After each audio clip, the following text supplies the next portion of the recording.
Cinema hall হোক বা ঘরে বসে নেটফ্লিক্স, হাতে একটি বাটি গরম পপকর্ন না থাকলে বিনোদনটা যেন অসম্পূর্ণ মনে হয়।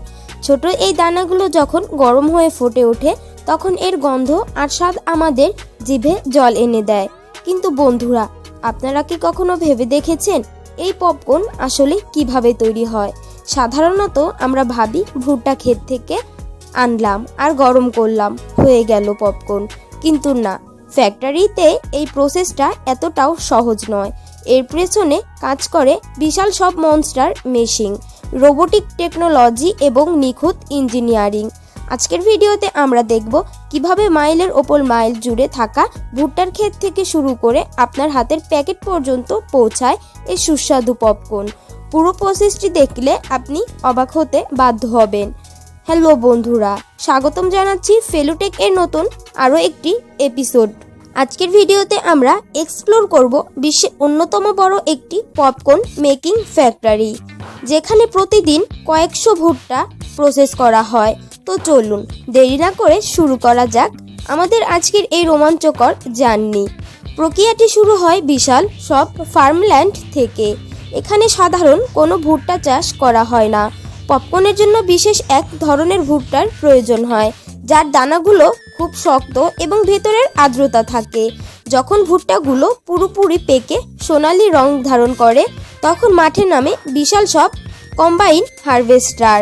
এই দৈত্যকার মেশিনগুলো একসাথে ভুট্টা গাছ থেকে মোচাগুলোকে আলাদা করে এবং সরাসরি খোসা ছাড়িয়ে দানাগুলো ট্রাকে লোড করতে থাকে।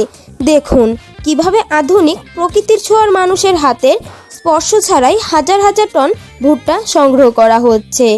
মাঠ থেকে ট্রাকগুলো সরাসরি চলে আসে ফ্যাক্টরি বা প্রসেসিং প্ল্যান্টে। এখানে প্রথমে ভুট্টাগুলোকে একটি ভাইব্রেটিং কনভেয়ার বেল্টে ঢেলে দেওয়া হয়। এই ধাপে শুরু হয় ডিপ ক্লিং। শক্তিশালী ফ্যান এবং ছাঁকনির মাধ্যমে ভুট্টার সাথে লেগে থাকা ধুলোবালি এবং ভাঙা দানাগুলো আলাদা করা হয়। সবচেয়ে ইন্টারেস্টিং পার্ট হলো কালার শটিং। এখানে লেজার প্রযুক্তি ক্যামেরা ব্যবহার করা হয়। যদি কোনো ভুট্টার দানা নষ্ট থাকে বা তার রঙের সামান্য সমস্যা থাকে, মেশিনে সেটাকে সেকেন্ডের মধ্যে ডিটেক্ট করে বাতাসের প্রেসার দিয়ে লাইন থেকে ফেলে দেয়। পারফেক্টলি ফাটবে কিনা তা নির্ভর করে এর ভেতরের ময়েশ্চার বা পানির পরিমাণের ওপর। তাই ল্যাবে স্যাম্পল টেস্ট করা হয়। যদি ময়েশ্চার 13% থেকে 14% মধ্যে থাকে তবেই সেগুলো পপকর্নের জন্য উপযুক্ত। এরপর এগুলোকে বিশাল স্টিলের সাইলোতে স্টোর করে রাখা হয়, যাতে বাইরের আবহাওয়া এর কোনো ক্ষতি করতে না পারে। এখন সময় আসলো জাদুর। ভুট্টাগুলোকে নিয়ে যাওয়া হয় বিশাল ইন্ডাস্ট্রিয়াল পপিং মেশিনে। এখানে 400 ডিগ্রি ফরেনহাইট তাপমাত্রায় দানাগুলোকে হিট দেওয়া হয়। অতিরিক্ত তাপে দানার ভেতরের পানি বাম্পে পরিণত হয় এবং বাইরের শক্ত খোলস সেই চাপ ধরে রাখতে না পেরে বুম বিস্ফোরিত হয়ে তৈরি হয় তুলতুলে পপকর্ন। তবে এখানেই শেষ নয়। পপকর্নগুলো ফোটার সাথে সাথেই একটি বিশাল ড্রামে চলে যায়। এখানে এর সাথে মিক্স করা হয় লিকুইড বাটার, চিজ, ক্যারামেল বা স্পেশাল সিক্রেট মশলা।